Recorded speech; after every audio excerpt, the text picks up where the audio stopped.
Masuk, wah, gitu. Nggak ada masalah, yang penting hari ini bahagia ya. Iya benar. Selanjutnya, wah, sosok pemegang cambuk.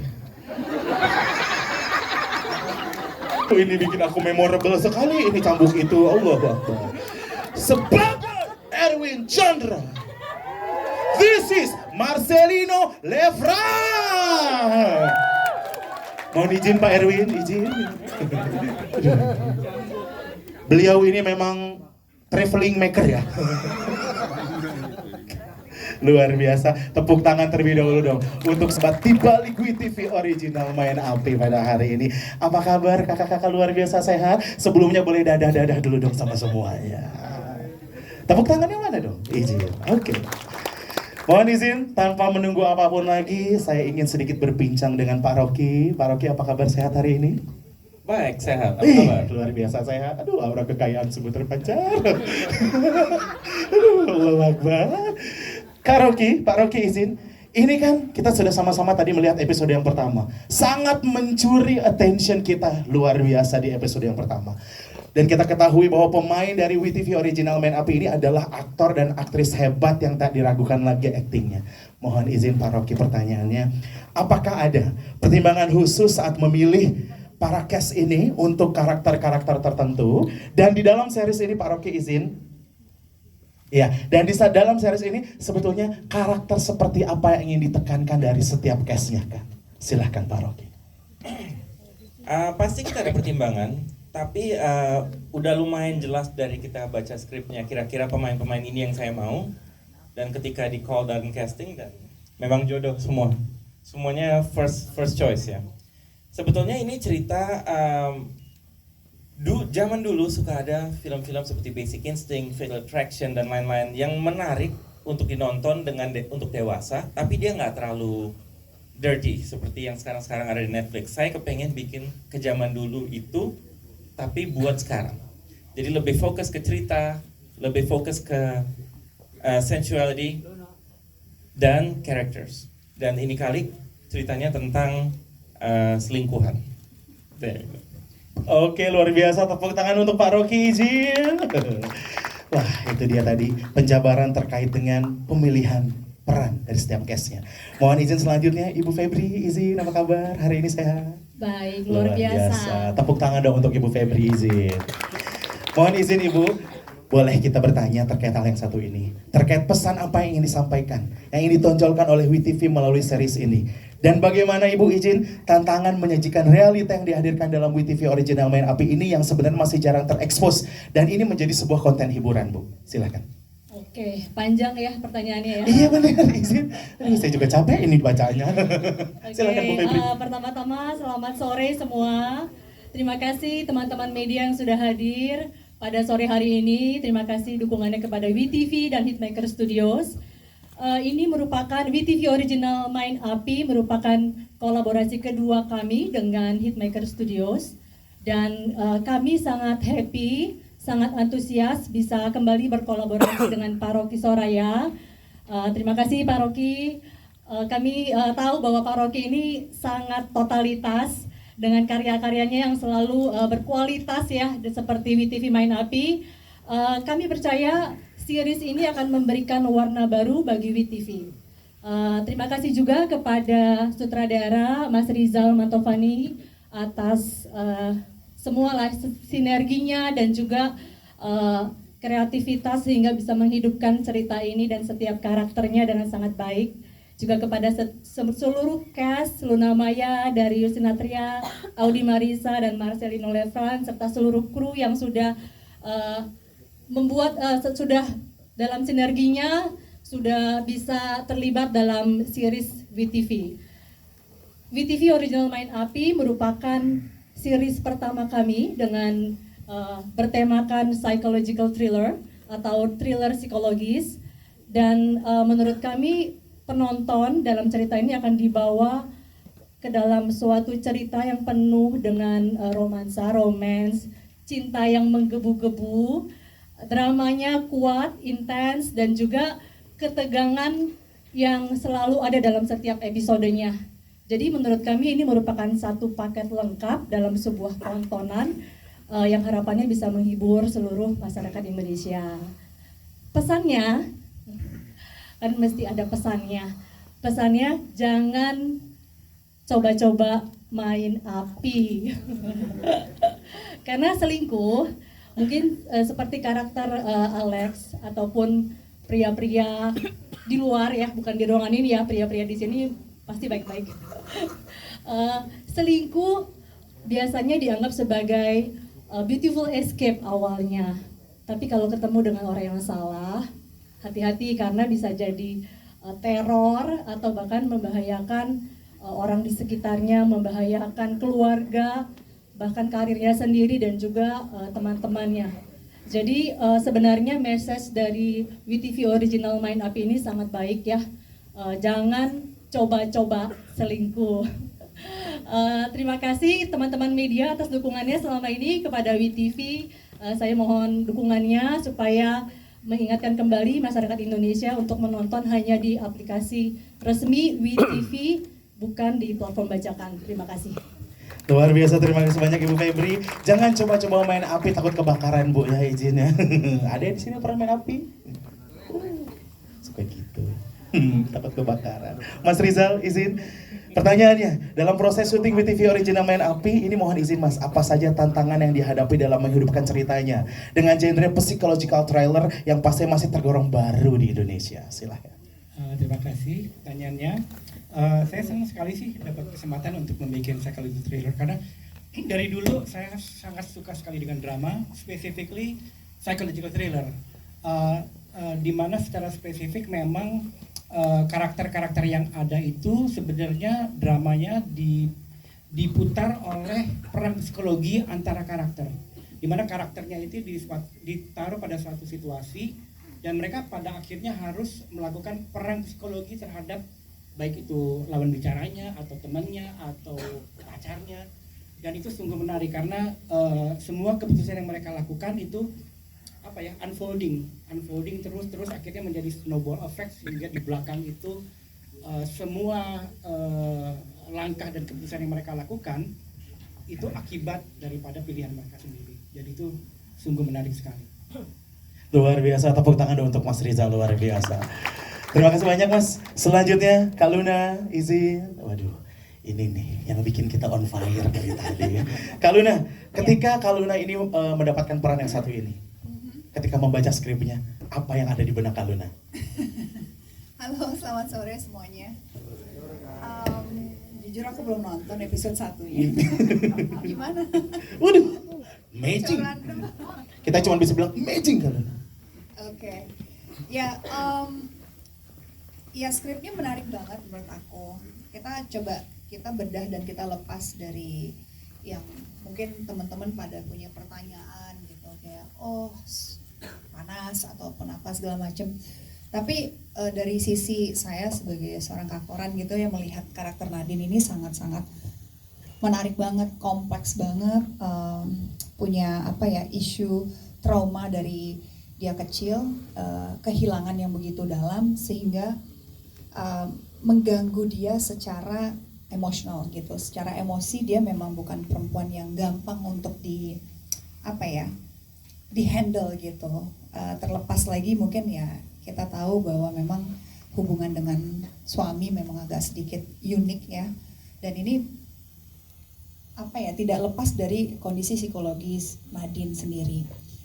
Kalau aku melihat Nadine adalah sosok yang sangat gelap hidupnya gitu. Gelap dalam artian dia adalah orang yang sangat menderita di dalam hatinya, sangat kosong, sangat bisa agresif dan juga bisa sangat posesif at the same time karena jarang merasakan cinta yang tulus yang dia rasain gitu. Jadi kehilangan demi kehilangan udah dia rasain dan bahkan dia juga ngerasa bahwa cinta itu apa sih gitu. Oh, cinta itu adalah pengabdian yang seperti dikatakan suaminya gitu. Jadi dia hanya tahu itu gitu. Dan itu bertahun-tahun menggelut di dalam diri dia sehingga dia nggak bisa membedakan mana yang harusnya dilakukan dan tidak. Jadi dia terabas aja gitu. Dia tipikal orang yang memang tidak menggunakan logika tapi perasaannya dia yang sudah mengendalikan hidupnya gitu. Jadi kalau aku melihat Nadine ini sangat-sangat gelap ya gitu, kayak kayak harapan itu nggak ada di dia gitu, sampai akhirnya dia ketemu sesuatu yang menurut dia ada harapan baru dan dia nggak mau melepaskan itu, dia nggak mau sesuatu yang nggak pernah dia rasain itu lepas. Akhirnya menimbulkan sisi gelap dari seorang Nadine adalah apapun yang membuat dia bahagia itu harus dipertahankan, obsesifnya dia gitu. Jadi memang Nadine ini karakter yang aku kalau nginget dia itu kayak nyesek gitu, kayak oh my god aku nggak mau sih ada di dia gitu. Karena memang apa ya, dia secara psikologis tidak dalam stage yang normal seperti kami ini atau kita ini gitu. Jadi memang ya orang yang ada di situasi itu kalau menurut aku ngelihatnya gelap aja gitu, kayak ngelihat matahari itu seperti ngelihat mendung gitu loh, kayak hidupnya tuh so gloomy gitu. Maksudnya dia mencoba menutupi semua itu, tapi deep down she's not happy gitu loh, and dia nggak tahu gitu. Oke, Kak Luna, butuh waktu berapa lama Kak mendalami peran yang satu ini? Sebenarnya ini lebih kayak imajinatif bahwa seorang Nadine itu memang seperti ini gitu. Dalam aku membaca skrip, oh memang she's in that path gitu, bahwa dia seorang yang bisa dibilang ada gangguan gitu ya, bipolar lah gitu. Kalau aku sempet ini sih kayak ketemu seseorang yang memang openly saying that dia mengidap dia mengalami bipolar gitu. Jadi ngobrol-ngobrol gitu bahwa ternyata ya dia terlihat normal seperti kita gitu, tidak ada spesifik fisik ataupun secara appearance itu terlihat berbeda dari kita, sama sekali tidak ada. Tapi itu terjadi perbedaan apabila ada guncangan emosi yang datang ke dia gitu. Dan itu yang aku pelajari gitu, bahwa gitu, bahwa emotionally unstable itu ya doesn't mean harus terlihat tidak normal orang gitu. It's just if something happened to her, memang reaksinya akan lebih berbeda dibandingin kita yang mudah-mudahan insya Allah dalam keadaan sehat secara jasmani dan mentally gitu. Jadi reaksinya tuh nggak akan berlebihan gitu. Makanya sebenarnya menurut aku cerita ini sangat karakter driven ya. Cerita ini bergerak karena si karakternya Nadine, karakternya Alex, karakternya Lara, karakternya Erwin dan teman-teman yang lain itu bergerak karena memang karakternya yang menggerakkan cerita ini. Jadi itu yang membuat something is different about this series gitu, yang kayak sangat-sangat seru untuk diikutin karena memang karakternya unik semua. Karakternya sangat ya beda-beda, sehingga menghidupkan si episode demi episode itu eskalasinya tuh tambah seru, tambah gila lah gitu. Oke, cukup Kak Luna, terima kasih. Tepuk tangan untuk Luna Maya. Selanjutnya Mas Darius izin. Aduh, Mas, ini ada tantangannya nggak ketika mengetahui, oh saya perannya seperti ini, dalam proses syuting ada tantangannya nggak yang dirasakan Mas Darius? Selamat sore. Apa kabar? Pertanyaan pertama langsung tantangan. Banyak. Tantangannya banyak ya. Menciptakan sebuah karakter yang baru itu selalu proses yang menarik.